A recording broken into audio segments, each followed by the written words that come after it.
coming out today. Could always use a few more people, but this is in the notification of the meeting, we talked about identity theft and how important it is for people to be aware. We're trying to do legislation that would address the problem, more so penalties involved with all the advent of all the technology today. It's much easier for folks to steal your identity, and I would just tell everyone to be very, very cautious, especially I think with the health care bill. There's going to be some people trying to get information that is not needed. If you're on Medicare, you shouldn't respond to anybody about the health care bill because it doesn't directly affect your policies, or no need to give anybody information. Anyway, I should introduce, if you don't know, Laura Hartman back here, who is out of our Creston office, and you're here in the county on the traveling. Yeah, I'll be here in September. Well, I won't be in Corning. I'm trying to hit some of the smaller communities, but yeah, eventually I'll come around every month into Adams County. We always have had a policy of someone being in every county every month, so that people don't have to drive to the district offices to get assistance if they need it. If you have some information you'd like to give us, or questions or problems, let us know. So, but Laura will be taking care of you here. Obviously, when we go back to Washington next Monday, a lot of issues on the plate. Certainly, Syria has drawn a lot of attention here in the past week or more, and something that I have not received a classified briefing yet, but certainly no one condones the use of chemical weapons by any shape, way, or form, but also I think the question is the purpose of us intervening and going in there. Is there an outcome that we know, and all of those questions that need to be answered. The health care bill obviously is going to be enacted starting October 1st, as far as the exchanges are supposed to be up and running. We'll see. There's obviously been some glitches with the president delaying the implementation of the employer mandate, and what we have passed a bill both to do that and to also delay the individual mandate also. When we get back, I expect to have a vote on the financial services appropriation bill that would stop them from transferring money from Health and Human Services over to the IRS to enforce it. I don't see the president signing anything like that, but or probably the Senate picking up anything like that. But it is a real concern when you look at what we're facing at the end of the month, the end of the fiscal year, and the Senate has done no appropriation bills yet this year. We've done finished 4 in the process of doing my appropriation bill. I'm chairman of the Transportation, Housing, Urban Development Subcommittee on Appropriations, and we've had some time on the floor, but the bill is not completed yet. But that is looming. It would appear that we'll end up with some kind of a continuing resolution to fund the government through probably December, first part of December, and then the debt ceiling is estimated will be reached by mid-October, and that really is going to be the point where there's going to be negotiation, things like the sequester, that's automatic cuts in spending, which is not the way to cut spending as far as I'm concerned, because you can't prioritize. You just cut everything, good stuff that you need to fund, air traffic controllers, things like that, and you allow programs that are redundant and not to be eliminated. So I think that is something we have to look at. We've got to balance the budget to do it in a smart way, I think is what we should be working for. The immigration issue, there's all kinds of issues out there, but the reason to have these is to hear from you folks, not for me to stand up here and give you a speech or anything, so I'm here, okay? Yes, sir. Okay, my name's Todd Little, and I'm from Cows Bluff, been a person for 45 years. And I got a problem here because there's 155 million people in the workforce. 155 million, 156 million.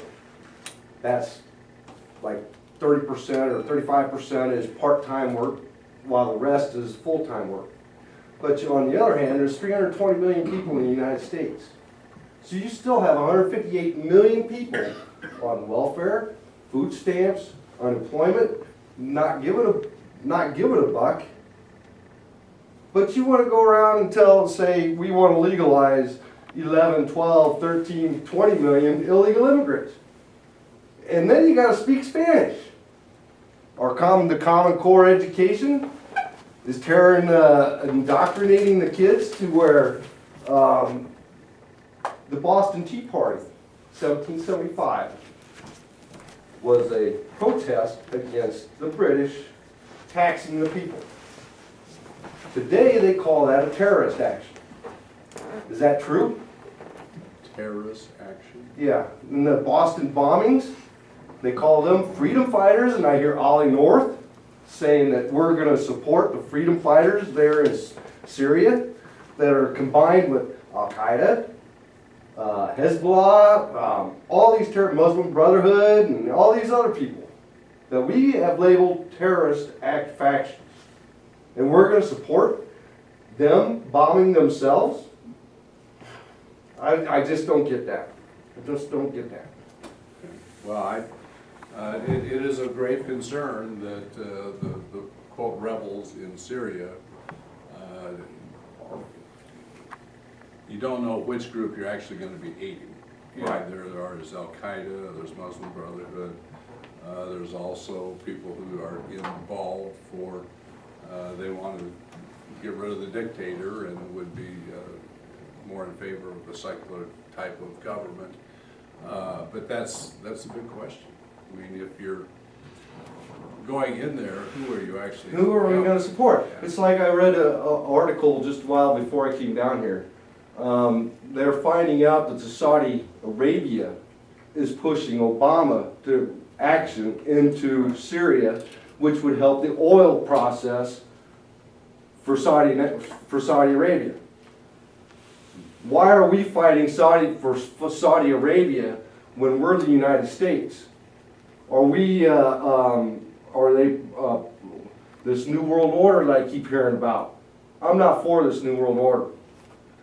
Bunch of rich people dictating us, bribing us on how to do our job. Let alone the communists I read that there's 26, 29 communists in the Democrat Party.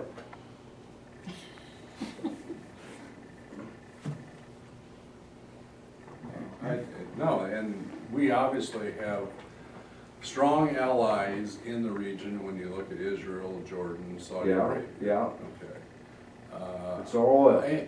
Well, certainly with Saudi Arabia, it's all oil. Yeah. Yeah, Jordan really doesn't have No, much they're resources just at all. they're just the relief fund from all these refugees Right, wanting from to go Syria. somewhere. Right. You know, but an attack on Syria, does that protect them, or does it increase the likelihood of More attacks death. on Israel or Jordan or Saudi Arabia? That question's not been answered, and what the end game is, I have not heard. Yeah. But I just don't think we should be putting any kind of troops or any kind of money into this Syria thing. okay. Because that's just an accident waiting to happen. Look at how many, we have jihadist training groups here in the United States. Last count, 22. We have Hezbollah sneaking across the border with the illegal Mexicans that are crossing Texas and Arizona and New Mexico and California. And we're supposed to stand up to this stuff while our police officers, they pull over an illegal Mexican and they can't do anything about it because the government says you can't do that. You can't stop them, you can't question them, you can't do nothing. They say it's in the media. the media is a problem, because the media is lying to the people.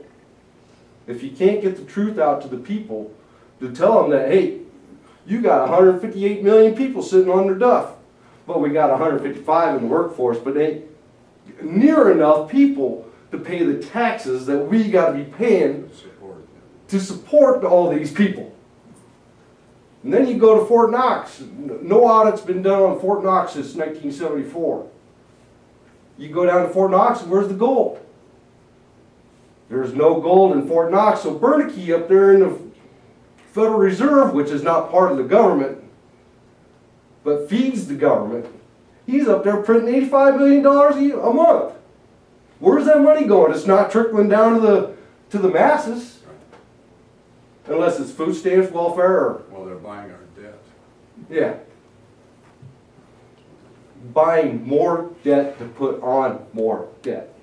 If I go to the bank, say I come to you for a loan, I can't pay that loan because I don't have a job or enough money to pay that loan. So you're going to call up the collection agency and have that collection agency come put a judgment on me to where I can't go get a house, car, or anything. Why isn't that happening to our government? Why isn't it? Yeah. Well, you have the federal government creates the monetary system, or the money basically, instead of financing the government by the government buying our debt. And it's eventually, obviously, not going to work. No. There comes a tipping point. And it's not just, you know, we're at $16.7 trillion of debt on the books. You know, there's at least $85 trillion of unfunded liabilities out there when you look at all the federal employee retirement, military health care benefits, military retirement, the obligations that we have that are not funded.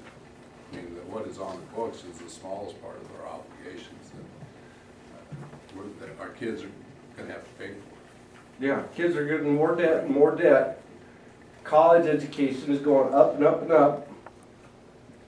And we're straddling our kids with more debt that they're never going to see daylight. And I will tell you, there are people in Washington that don't think we're spending enough money. Yeah. No. I just don't get it. You know, if I'm behind in my bills, I got to go to work in order to pay my bills. And then when you hear about this guy, black on white violence, that is something else. Over 500 instances of black on white violence in the month of August. And the latest one was right here in Des Moines. Now, a lot of people question how can that be when Des Moines is supposed to be such a rural area, and it's between illegal immigrants, these Saudi nationals, the Syrian. Look at Detroit. Detroit is full of Syrians, and they're bankrupt. All the buildings are going to waste, and are we getting anything done? I'm just astounded that my country has gone to pieces. When I took Hillary Clinton involved with these four Benghazi, she should be arrested for murder and perjury because she had a big hand in that. Let alone, what's his name, Panetta. Panetta, he's involved in that too. They're cover up after cover up. Pick up the carpet, sweep it under there as quick as possible, and get the media involved to change the story. Mr. Latham, I'm fit to be tied. I'm ready to join back in the service and try to straighten things up because this is getting bad. And why are we, like I said, why are we fighting for Saudi Arabia when they should be the ones doing it? Why are we giving Egypt and the Muslim Brotherhood tanks and airplanes money when we can't afford our own stuff? Obama's not a good president. Sorry. Okay. Someone else speak. I'm done. I was of the opinion that the United Nations was supposed to settle things like this instead of individual countries. What happened to the United Nations? Well, I think you're seeing with the Security Council, the gridlock there basically with Russia vetoing any kind of resolutions. The United Nations hasn't really done, I mean, they do some things well, humanitarian aid, things like that. But as far as being an international body of common sense, Not a that's been a peacekeeping, while. not a peacekeeping group. Ma'am, I heard that the aid that we're giving the refugees, they're throwing it away. I read that somewhere. Are we looking at any repercussions from, say, China or Russia if we intervene? I mean, I don't think directly, no. I do think it will diminish us in the world. You know, right now, unfortunately, Putin looks like he's the leader of the strongest nation in the world almost. Yeah. By what he has been saying, and somewhat to the Chinese, but Putin really has been out front in support of Syria. And it just seems like a lot of people are deferring to Where, them, unfortunately. but what, I mean, do you feel that we have an obligation to do something about the chemical weapons? I mean, it should go to the United Nations. I agree. And that's, you know, I if agree they're with gonna that. take some action.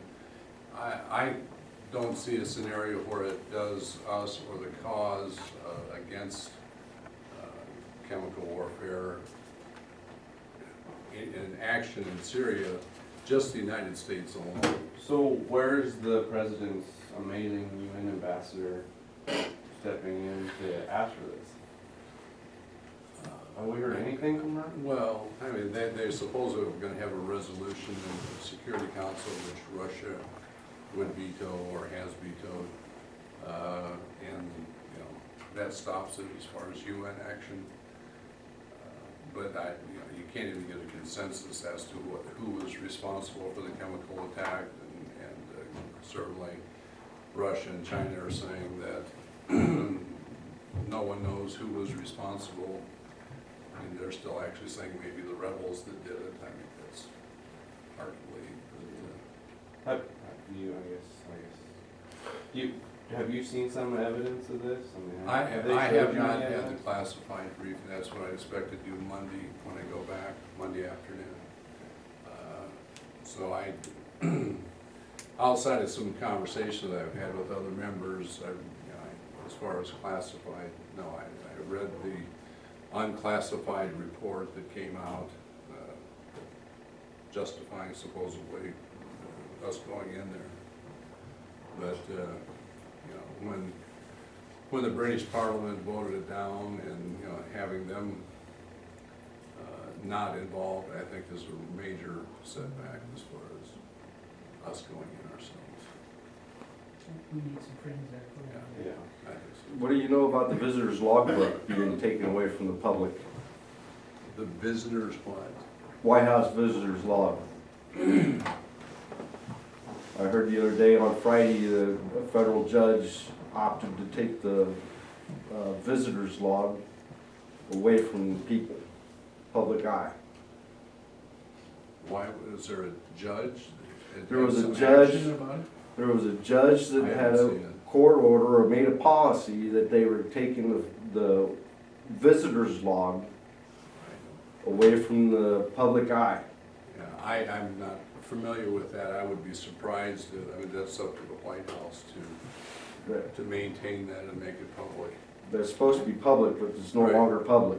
It's just like the Judge? judge ordered that I can't remember the name of the judge. I'm not sure, but maybe I have a vague memory of there being a lawsuit for the log to the president's private quarters, the visitor's log there, that somebody wanted it on a freedom of information suit, and I have no idea how it came out. I haven't really been. Yeah, I don't think I just kind of that think type in the of back of my suit brain was what's would going on. prohibit public access. Well, they're trying to, they're prohibiting public access to the logbooks, so that way you can't see who's going into the But White House. it's my understanding that there are two records, one's for where the general public and the people on official business have, Right. and then there's a log that the Secret Service keeps for people who are private visitors to Okay. the living quarters. And then somebody wanted access to the log the private. to the living quarters, and there was some Yeah. dispute over that, I think. But now I'm not real sure, because I wasn't interested, and I didn't I did follow not it. see Just- that. I am interested because I wanna know who's like Lois Lerner and this guy going into the White House Right. for the IRS. We're targeting conservative groups, but we're allowing liberal groups, or left groups, or Democratic groups to have their 501c3As or whatever. Mhm. I also heard that Obama's brother has this is what I read from WND, World News Daily, did a report about Obama's brother set up a charity here in the United States, and he started it in 2011 or 2010. Oh, and it was approved right away? It was approved right away, and they post-dated it back to 2008. So all this money that they trickled in from 2008 that went to Kenya to support his 9 wives, and also some of the other Muslim Brotherhood there, but then they take away the 501c3 from Tea Party groups. Well, they just didn't approve and they delayed and delayed. Yeah, delay, Right. until people get tired of waiting and. Do you think that the discussion of like what's happened with the NSA looking in and all these phone calls being, screened and these letters, these emails being screened, do you think that that'll be an issue that gets brought up in the House? Oh, absolutely. And we'll have the intelligence reauthorization bill this fall, and that's gonna be a major focus of further restrictions on the NSA as far as what they can and cannot do. I mean, originally, when it came out in public, I mean, they were saying that there was no way that anyone's individual phone calls are being listened to or emails Yeah. read. And now they are. And now we find out, Yeah. it's not quite true. Why is there any reason that if you want to listen to somebody's phone calls, you can't just go present your evidence to a judge and Well, they that's- give you a legal Right. process to do that? I mean, that's Well, part of our it system, happens- it always has been. It happens, quite often in criminal cases where you do get a court order for wiretap. Right. If you can justify it. I mean, the difference here, this is very, very broad, encompassing every phone call everybody makes, every email. Exactly, I mean, I just don't feel that that's necessary at all. But supposedly the FISA court, if they were gonna go listen specifically to someone that had contact from overseas someplace, they would have to go to the FISA court to get approval. Now, whether it's incompetence or whatever, apparently some of this has been. Sure sounds like it's been pretty freelance, I mean, Right. you're talking, they're saying there's tons of, That didn't it's have not approval, legal. didn't have approval. For them to do that without a court order. I sure wouldn't think so. Right. And then the president comes out and says that, well, for national security, we need to sacrifice these kind of things. I don't believe so. We're sacrificing liberties for For our a dictatorship. Yeah. And it's I can supposed to feel be the for our crunch safety. because I'm used to making $45,000 to $50,000 a year as a bricklayer. But when I'm only making $18,000 a year as a bricklayer and $20,000 on unemployment, something is wrong. Yeah, you're right. I'm pretty happy I'm pretty content when I'm working. Sure. But when I'm not working, I get to like thinking about why am I not working? Why do I gotta look at this, I gotta look deep into it. I don't like politics, never have liked politics. If I wanted to be a politician, I would have did better in government in high school. But I failed that because I didn't like it. But after living in Ohio for a long time and watching and seeing and learning about what's going on out in Ohio, and I come back here and I see it happening here, I gotta stand up and start saying something about it. my prior military and my love for my country is making me stand up. What? Did I call you? Oops. So, Butt call. Well, you're spreading the word everywhere. Yeah. Yeah. No, and this is, I absolutely respect your opinion and your Yeah. I just- right to do so, express it. I go to the jobs, I go to my jobs, and when I get put back to work, and I see construction is all, carpenters are all Hispanic, concrete is all Hispanic, roofers, Hispanic. And then when I drive out on the road and I see the road construction crews, a majority of them are, got a white guy sitting in the truck, and the Hispanics are out working on the road.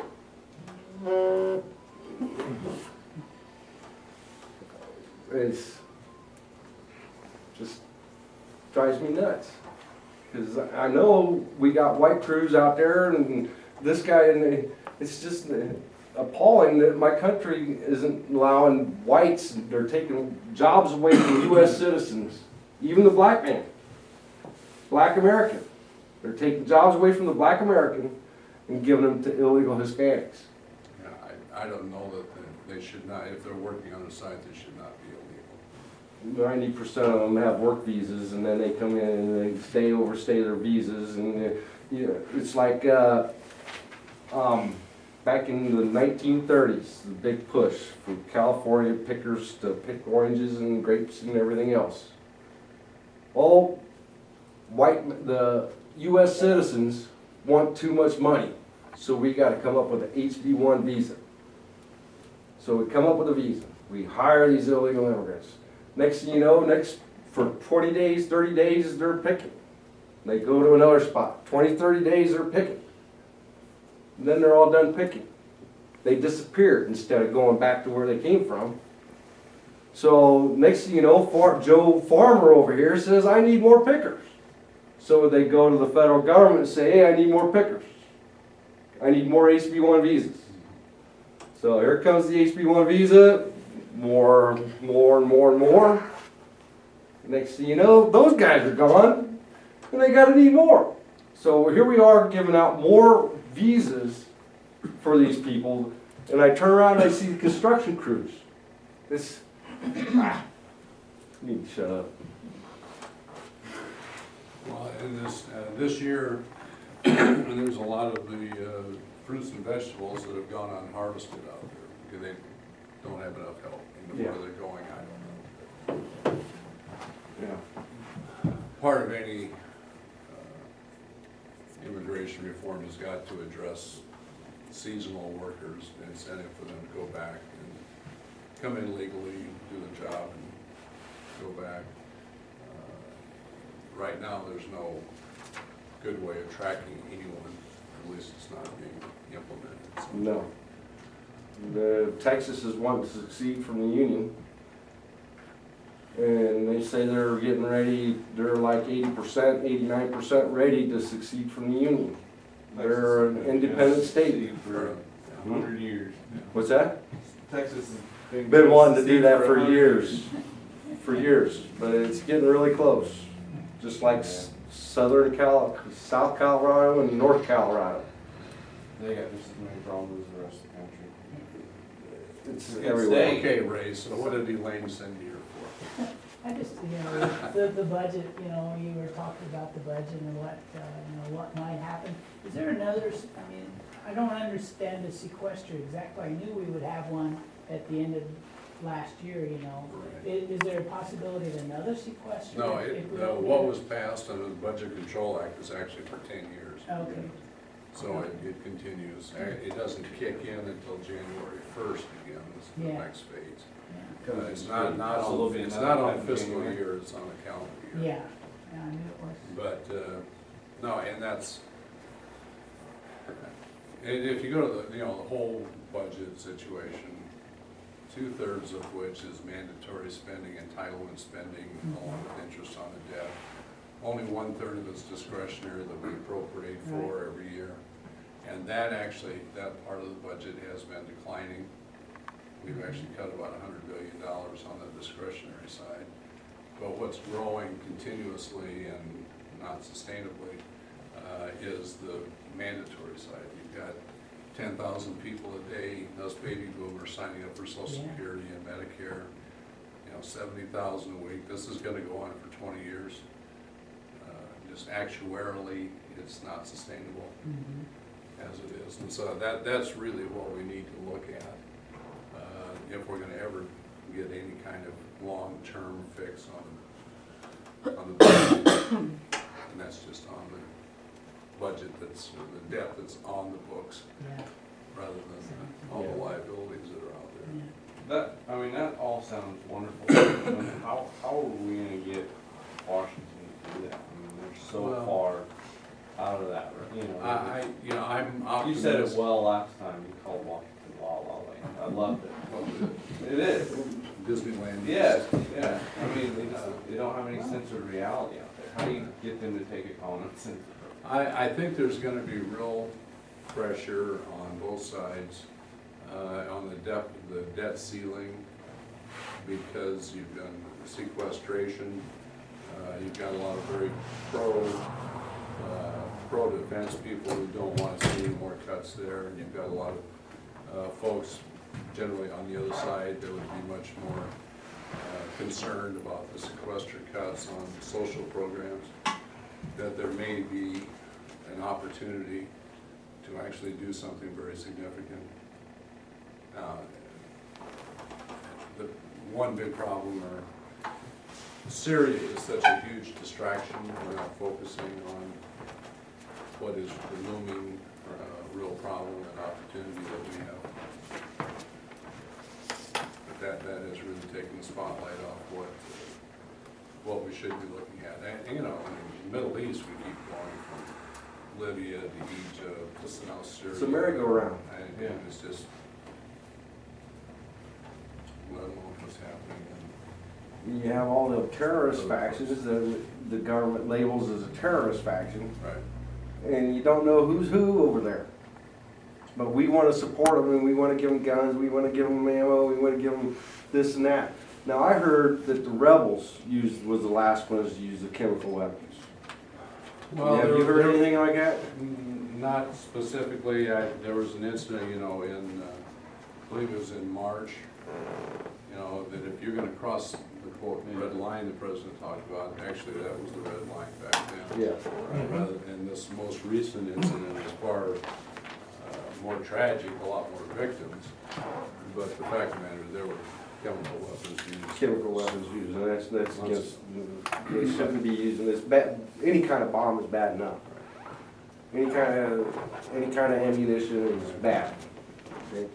There's collateral damage and everything when you use that kind of weapons. And I just feel that you can't trust who is saying who or what is saying what. It's. Will the UN put any, are they willing to put any sanctions on Syria at all, even? It doesn't appear at this To be point helping. to do anything. They at least did it by Iran. And they ain't helping either. Not the economic sanctions. Right. I'm not sure that will affect us very much. Yes. Little different question about climate change. There's more and more evidence specifically about climate change and the effect on production in Iowa agriculture. And this is becoming a major concern for farmers. Even Farm Bureau is on board with admitting that climate change is real. One of the things that Iowa scientists are calling for is a series of hearings by Congress. They feel it's such a big issue that it's going to take Congress to really hold hearings, have scientists come forth, talk about the potential threats to agriculture, among other things, and try to obviously come up with solutions. Any talk in Congress about climate change hearings? I haven't heard anything just recently. Whether when we come back, there'll be a discussion about that. But no, I think it would be very good to try and get more information out there about the whole thing. Some people, I mean, I don't think anyone disagrees that there's climate change, you know, whether the effect of how much humans have on it, or if it's a natural occurrence. I mean, we gotta remember, you know, southern Minnesota and North Iowa 50,000 years ago was under glacier. I mean, obviously, there's been climate change, but to what extent? I certainly think hearings would be very appropriate, yeah. Here's an off-the-wall thought about that. Don't you think that all them bombs over there in the Middle East are upsetting the balance of the earth? I would be more concerned, you know, we're trying to, and the administration is really trying to put a clamp down on coal in the US to be burned in electrical generation. So what's happening is, I think a year ago we had about 75 million tons of coal that were exported. This year it'll be probably 160 to 170 million tons. And that coal is going to places that have no restrictions on emissions. I was just there. Right. Huh? I was just there Where when were I you? still burned. Where did you go? Beijing. Yeah. No, and that's, So look at So all that it- smog that they're putting up in the air. All that smog. right. And the coal companies probably love it. Well, absolutely. I mean, that's their market today is export. And unfortunately, they're exporting to countries that want cheap energy to be able to compete against us, basically. And technically, we are, well, there's some emissions here certainly that we're much cleaner than they are. That's where the real talk needs to be. Well, greetings, welcome. Two new visitors. Running late. I didn't get the memo.